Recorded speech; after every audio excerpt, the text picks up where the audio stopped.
Hello, this is John Miares, and in this lesson, we're going to be exploring several other trigonometric identities and how we can use them in various homework problems and in proofs. If you haven't had a chance to complete any of the problem challenge problems or homework from section 7.2, I would strongly recommend taking the time to do so before beginning this lesson, as many of the ideas explored here build upon those identities. The first new set of identities that we're going to explore are called the cofunction identities, and they are tied to the complements of angles. For the purposes of this, we are going to define the cofunction to a trig ratio as the ratio that either has the prefix co attached to it or has the co removed from it to maintain the same root word. To that end, there are three sets of cofunctions that we have: sine and cosine, tangent and cotangent, and secant with cosecant.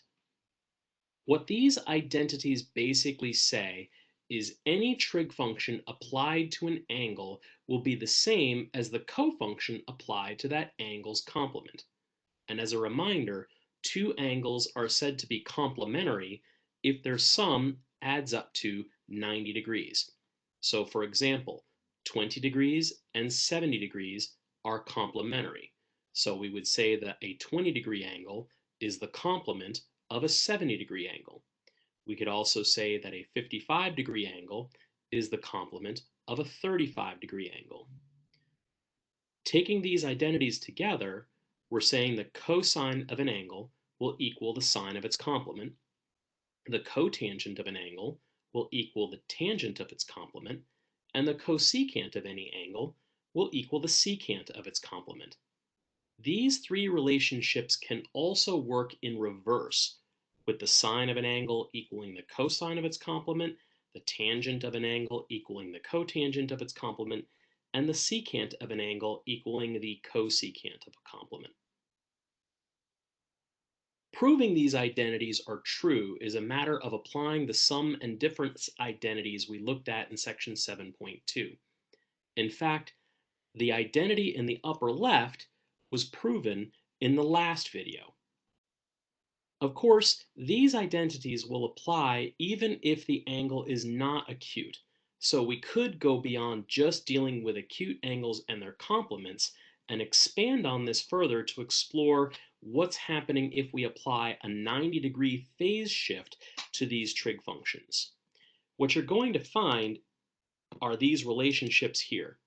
In the first identity, it says that the sine of a quantity x plus or minus pi over 2 will equal plus or minus the cosine of x. Looking at the graph of this, what would be suggested is if we take a sine wave and shift it to the left by pi over 2 radians or 90 degrees, we'll get a cosine graph. And similarly, if we shift the sine graph to the right by pi over 2 radians or 90 degrees, we will get an upside down cosine graph. Similarly, if we take a cosine graph and shift it to the right by pi units, we will end up with an upside down sine wave. And if you take the cosine of the quantity x minus pi over 2, the rightward phase shift will give you a positive sine wave. Meanwhile, if we take the tangent graph and shift it to the left or to the right by 90 degrees, we will get a negative cotangent graph. Now, in the grand scheme of things, these are not going to be that critical to memorize because at worst, you could just apply the sum or difference identities we studied in the last section to these situations and you'd come out just fine. Although you don't need to memorize these, I would like to explore an example where these might be used. Suppose you're told that the sine of angle x is 0.28 and x is in quadrant 1. Here, we're now asked to evaluate the cosine of x, the cosine of pi over 2 minus x, and the cosine of pi over 2 plus x.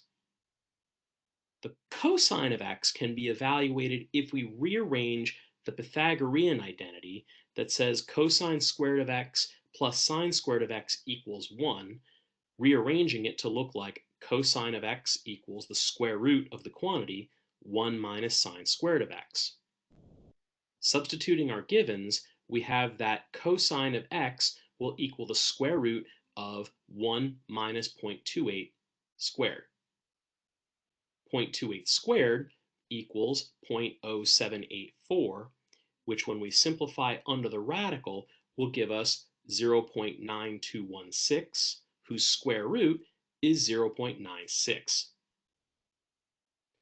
That answers our first part. And of these three, this is actually the hardest part. For the second part, the cosine of the quantity pi over 2 minus x, according to the identity, simplifies to just sine of x, which was given as 0.28. For the third part, the cosine of pi over 2 plus x, we need to look at that bottom group of identities from the previous slide. In those, we had the cosine of x plus or minus pi over 2 equals minus or plus sine of x. This notation implies that since what I want to do is take the cosine of pi over 2 plus x, that we will equate that to the negative sine of x, which is negative 0.28. Again, if we didn't know those identities, we could always use the sum or difference identities from the last section. What that might look like is the cosine of pi over 2 plus x will equal the cosine of pi over 2 times the cosine of x minus or plus the sine of pi over 2 times the sine of x. Knowing that the cosine of pi over 2 is 0 and that the sine of pi over 2 is 1, this will break down as 0 times the cosine of x minus or plus 1 times the sine of x, which simplifies to just minus or plus x. The next group of identities we're going to explore are called the double angle identities, and these are going to be used so much in calculus, it is expected that these be memorized. In fact, the legal notes sheet provided to you by the math department for the final exam deliberately leaves these double angle identities off the sheet. The first one is the sine of 2x. It's saying essentially if you double an angle and then take its sine, that's not going to be the same as if you just took the sine of the angle and then doubled it. For example, if you were to look at the sine of 30 degrees, you get 1/2. If you double the angle, you get the sine of 60 degrees, but the sine of 60 is not double 1/2. So the value of the sine of 2x is going to be 2 times the sine of x times the cosine of x. For the cosine of a doubled angle, or the cosine of 2x, you'll get cosine squared of x minus the sine squared of x. These rules are really proven using the sum and difference identities that we covered in section 7.2. For the sine of 2x, you would separate out 2x as x plus x, and then apply the sum identity to get, instead of the sine of x plus y, we'll take the sine of x plus x. Now, reminder, when you're taking the sine of the sum of two angles, you're going to get the sine of the first times the cosine of the second plus the sine of the second times the cosine of the first. In this case, though, the first and second angles are both going to be x. Combining the like terms is going to get us a final answer here of 2 times the sine of x times the cosine of x. For the cosine of 2x, we want to start out the same way by separating out the 2x into x plus x and rewrite this as the cosine of x plus x. Applying the sum identity there gives the cosine of the first times the cosine of the second minus the sine of the first times the sine of the second.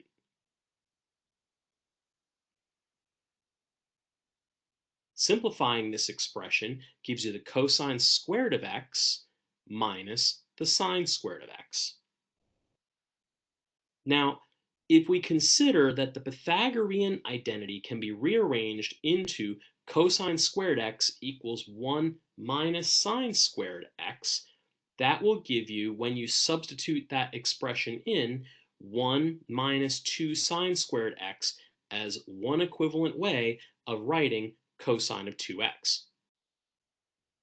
Similarly, we could have rewritten the Pythagorean identity as the sine squared of x equals 1 minus the cosine squared of x, which will in turn make that expression, after we substitute and simplify, become 2 times the cosine squared of x minus 1. That's one of the things that makes working with the double angle identity for the cosine interesting, is that we can rearrange three equivalent expressions that are all equal to the cosine of 2x. Depending upon the situation, we may be asked to use any one of them in a given problem, and in some cases, perhaps more than one in the same problem. The double angle identity for tangent also follows from the sum identity for tangent. Here we have the tangent of 2x equals 2 times the tangent of x divided by 1 minus the tangent squared of x. Just like the others, this can be proven by looking at the identity for the tangent of x plus y, or just taking the tangent of x plus x.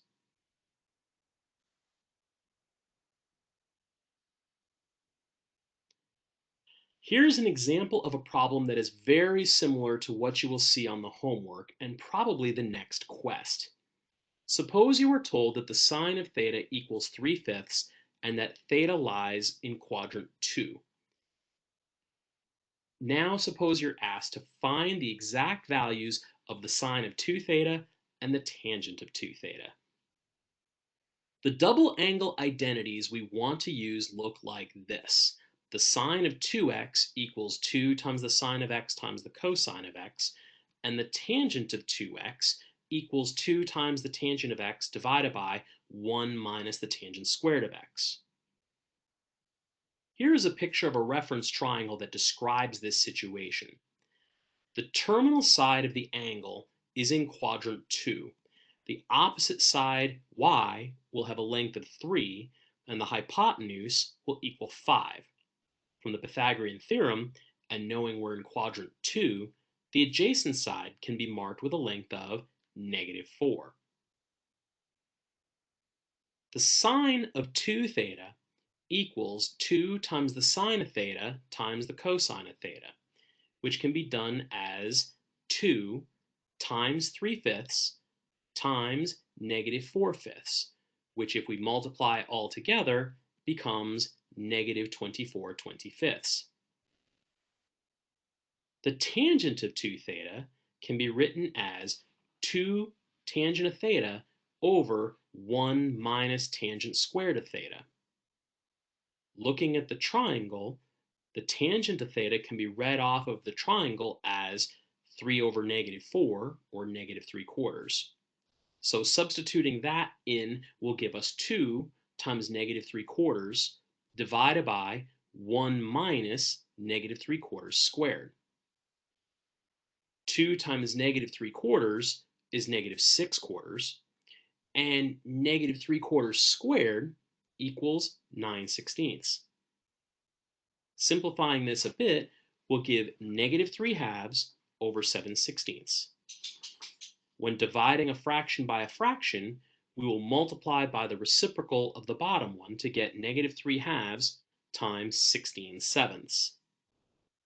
Multiplying these gives -48 over 14, which will reduce to -24 over 7.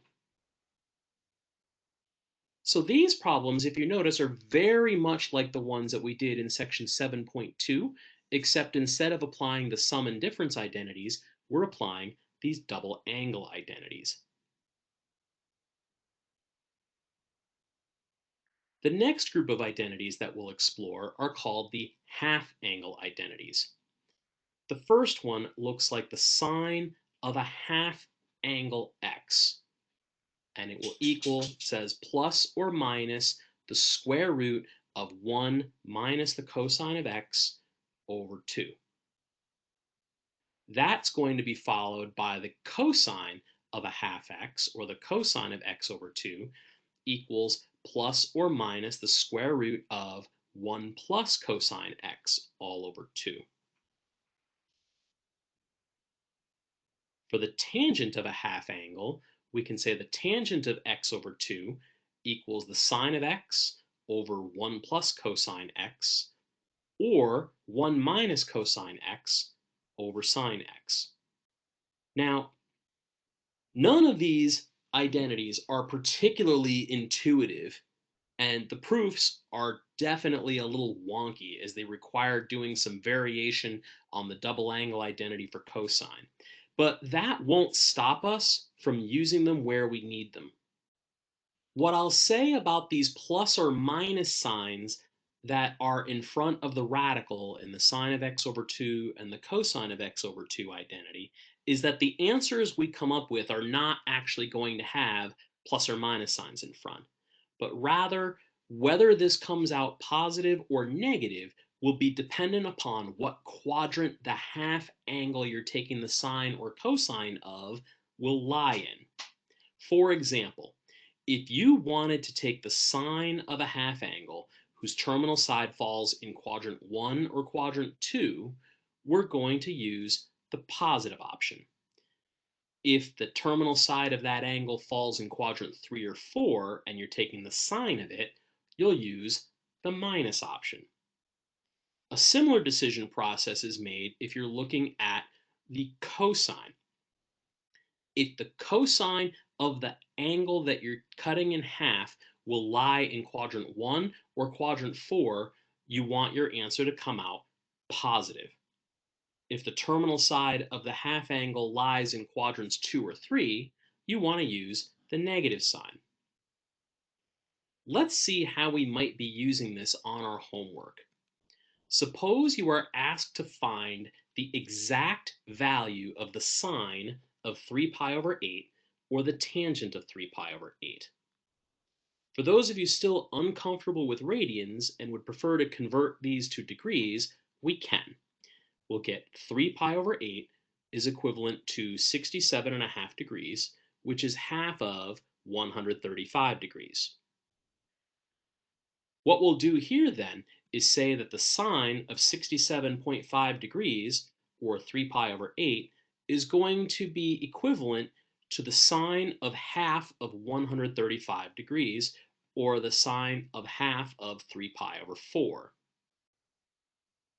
According to the identity above, we want to take the square root of 1 minus the cosine of 135 degrees and divide all of that by 2.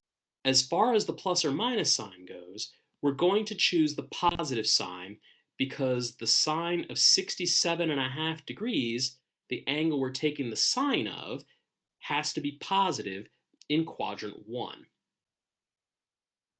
Now let's try to evaluate this. The cosine of 135 degrees is the negative square root of 2 over 2. Substituting that into the expression gives us this big mess. 1 minus the negative square root of 2 over 2, all divided by 2, all under a radical sign. In order to simplify this, we need to turn that double negative into a plus sign and get a common denominator up top. So we have 2 plus the square root of 2 all over 2, and all of that all over 2, and all of that still under a square root sign. Since what I have here under my radical is a fraction divided by a constant, what I'd want to do is take this 2 here in the denominator, call it 2 over 1, and then we're going to flip and multiply it and combine it with the other fraction to make this become the square root of 2 plus the square root of 2 all over 4. The only other thing we can do to simplify this is to take the square root of 4 in the denominator, which is going to give us a final answer of the square root of the quantity 2 plus the square root of 2, all divided by 2. Now for the tangent of 67.5 degrees, or the tangent of 135 degrees over 2, you see we have two different identities up here that can be used. Given the choice, I probably would choose this right-hand one, only because I know that both the sine of 135 and the cosine of 135 have square roots in them. So if I'm going to be asked to rationalize a denominator, I'd rather deal with a simpler denominator. So we'll write this as 1 minus the cosine of 135 degrees, all divided by the sine of 135 degrees. Substituting in what we know, we'll have 1 minus the negative square root of 2 over 2, all divided by the square root of 2 over 2. We have a few ways that we can go here. Since the denominator of this big expression is a fraction itself, we can flip and multiply it by the other piece, which will get us, after we cancel out the 2's, an expression that looks like 2 plus the square root of 2 all over the square root of 2. Next, we need to rationalize the denominator by multiplying the top and bottom of this fraction by the square root of 2, which will give us 2 square roots of 2 plus 2, all divided by 2. Canceling the 2's will give us a final answer of square root of 2 plus 1. Again, not the prettiest result, but if we follow the patterns, this is not an impossible problem to do either. Let's take a look at a couple of what I call odd duck examples. Here, we're asked to find the exact value of the following expression: the cosine of 2 times the inverse cotangent of 12/5. Again, this looks very intimidating, but let's break it down a bit. When we take the inverse cotangent of 12/5, that's going to give us some angle theta. So if theta equals the inverse cotangent of 12/5, that can turn into the cotangent of theta equals 12/5.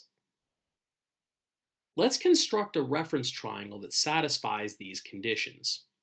Assuming we're in quadrant 1, to say we want the cotangent of angle theta to be 12/5 will give us a reference triangle that has an adjacent side x with length 12 and opposite side y with length 5. From the Pythagorean theorem, the hypotenuse will be 13. Now let's rewrite our original expression as the cosine of 2 theta, assuming that theta is going to be the inverse tangent of 12/5 as on display in this reference triangle. From here, we have any of 3 possible identities to choose from in order to evaluate this expression. In order to evaluate any of them, we really need to know either the sine or cosine of our reference angle theta. The sine of theta is 5/13 and the cosine of theta is 12/13. If we assume we're going to use this first identity, cosine of 2 theta equals cosine squared theta minus sine squared theta, then we can substitute what we know into this expression, and then we'll square out each of the fractions to get our final result. In many ways, this is very similar to problems we were exploring not only in the last section, but also in sections 5.5 and 6.4 when we were looking at inverse trig functions formally. Also, to emphasize, we could have used any of the three variations of the cosine of 2 theta identity and gotten the same answer either way. Here's another odd duck example that's very similar to the last one, except it uses the half angle identities. Find the exact value of the following expression: the tangent of 1/2 of the inverse sine of 2/3. Just like before, we're going to say that the inverse sine of 2/3 is some angle theta, which based on the domain of the inverse sine function must be in quadrant 1. Rearranging this, we can say then if the theta is the inverse sine of 2/3, then the sine of theta must equal 2/3. Our reference triangle will be in quadrant 1 and will look something like this, where we'll have an opposite side length of 2 and a hypotenuse of 3. From the Pythagorean theorem, we'll have an adjacent length of the square root of 5. Now what we're interested in is the tangent of theta over 2, which could be written in one of two different ways. Again, given the choices, I would probably choose this second formula here because cleaning up the denominator is going to be much easier than with this first version of the half angle identity for tangent. So looking at our givens and looking at the triangle, we know the sine of theta is 2/3. Reading off the triangle, the cosine of theta is going to be the square root of 5 over 3. Substituting those values into the formula is going to give us 1 minus the square root of 5 over 3, all divided by 2/3. In the numerator, we can set up a common denominator of 3, which will give us 3 minus the square root of 5 all over 3. And then dividing by 2/3 is the same as multiplying by 3/2. Canceling the 3's will give us a final answer of 3 minus the square root of 5 all over 2. What I'm hoping you're taking away in looking at this strategy is by setting up a reference triangle to visualize what it is we're looking for and getting the pieces we need will help us get our final answer in many of these kinds of problems. As for applying the identity, just like on the last slide, we could have used either version of the half angle identity for tangent and gotten the same answer.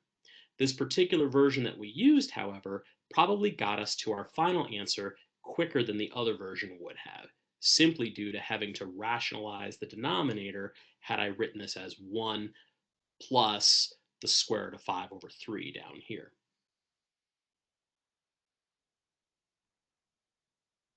Now let's look at how we might use some of these identities in completing trigonometric proofs.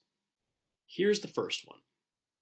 Suppose I want to prove that cosine cubed of x minus the sine cubed of x, all divided by cosine x minus sine x, equals 2 plus sine 2x all over 2.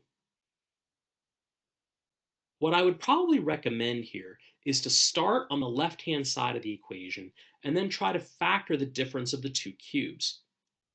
Now, you might know this formula from previous experiences, or you might have to look it up. It is in your book somewhere in one of the appendices, but what we'll just say is let's just give this to you here. A cubed minus b cubed will factor as the quantity a minus b times the quantity a squared plus ab plus b squared. So let's start on the left with what we're given. Factoring the difference of two cubes and treating the cosine of x as a and the sine of x as b will give us the cosine of x minus the sine of x times cosine squared plus cosine x sine x plus sine squared x all over cosine x minus sine x. Now, you see in both the numerator and the denominator that I have a cosine x minus sine x as a common factor, which will cancel and can leave you with cosine squared x plus cosine x sine x plus sine squared x. Now, looking at this carefully, I see a cosine squared x plus a sine squared x, and I can turn those two pieces using a Pythagorean identity into 1. So this will become 1 plus cosine x sine x. The answer I'm looking for has 2 plus sine 2x all over 2. So maybe if we multiply by 2 over 2, that's going to force the creation of something that will be pretty close to our final answer, like 2 plus 2 cosine x sine x all over 2. Now, if we look carefully at this, what we're seeing here is the double angle identity for sine, slightly rearranged so that in one more step applying that identity, we'll get our desired result as 2 plus the sine of 2x all over 2.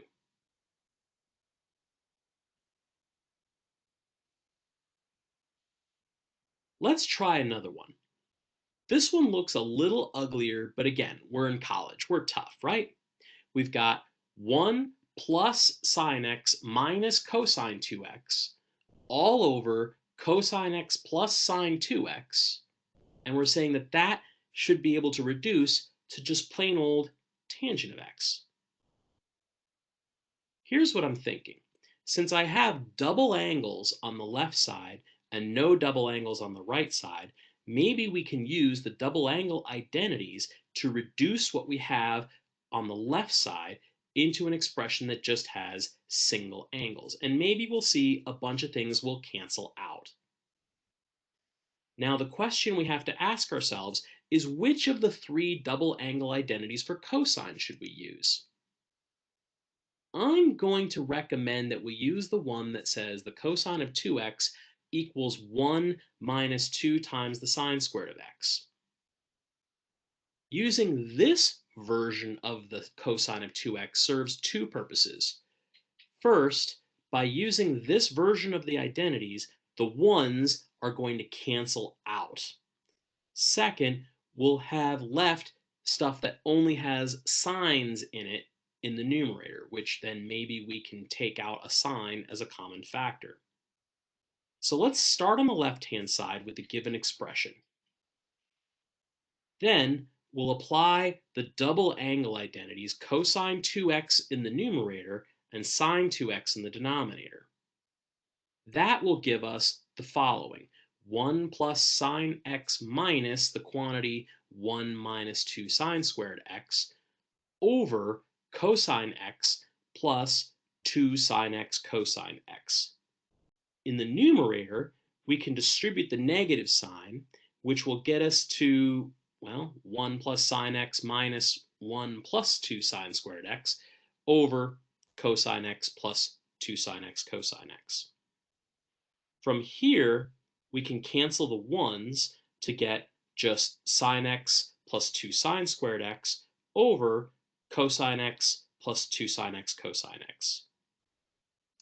Now what I see is here in the numerator a common factor that I can take out of sine of x, and in the denominator I can take out a common factor of cosine of x. When we do that, what you're going to see is I'll have the sine x times 1 plus 2 sine x over cosine x times 1 plus 2 sine x. Those are going to cancel, leaving us with just sine of x over cosine of x, which we know from our special reciprocal identities will reduce to just plain old tangent of x.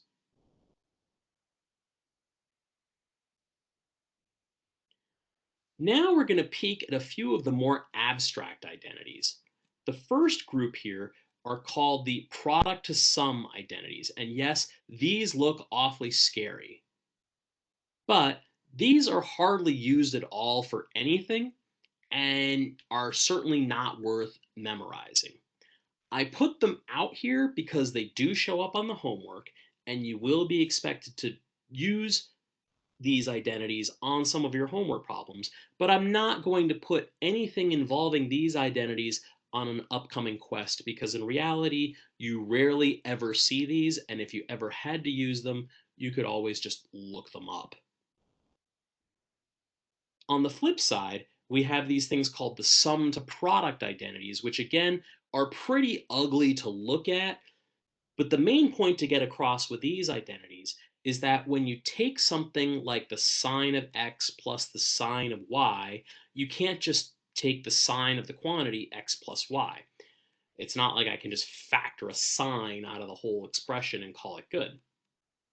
Again, it is not critical that these identities be memorized, but you should be able to use these identities as part of proofs or possible homework assignments.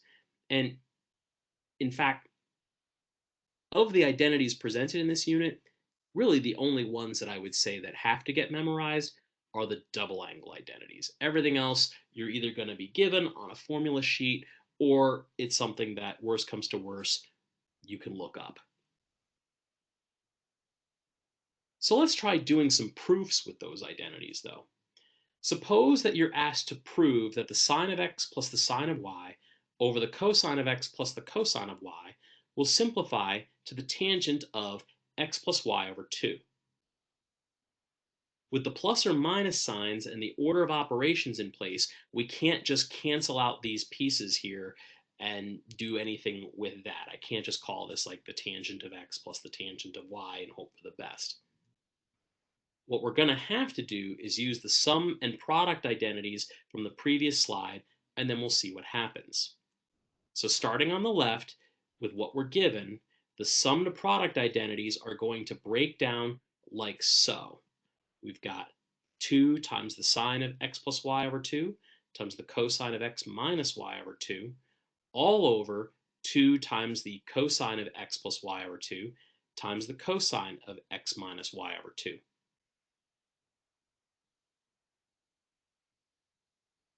Now, what I'm hoping you see here is that I have this cosine of x minus y over 2 in both the numerator and denominator that will cancel out, which would leave us with the sine of x plus y over 2 over the cosine of x plus y over 2.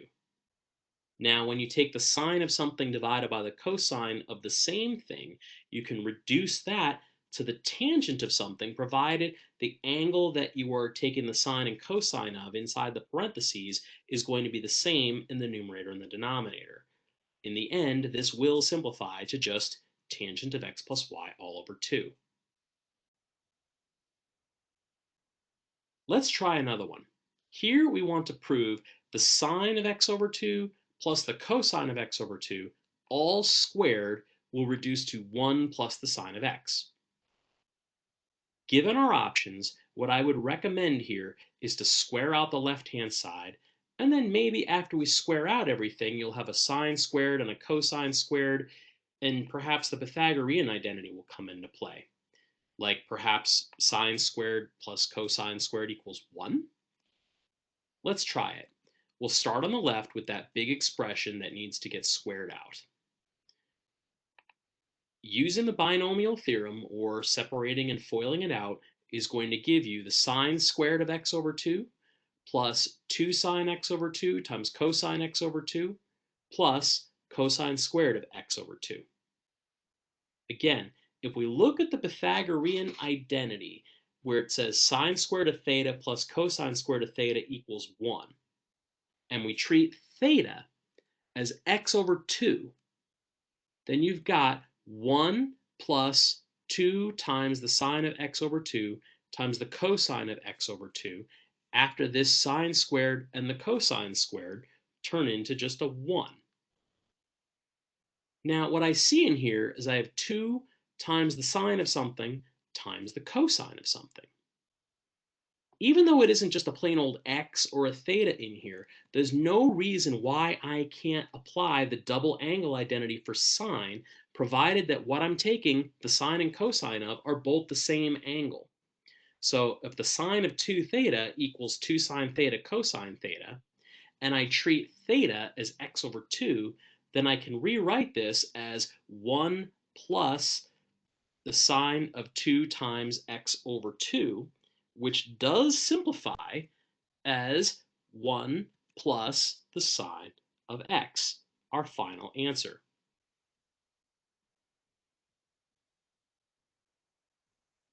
Let's look at one more.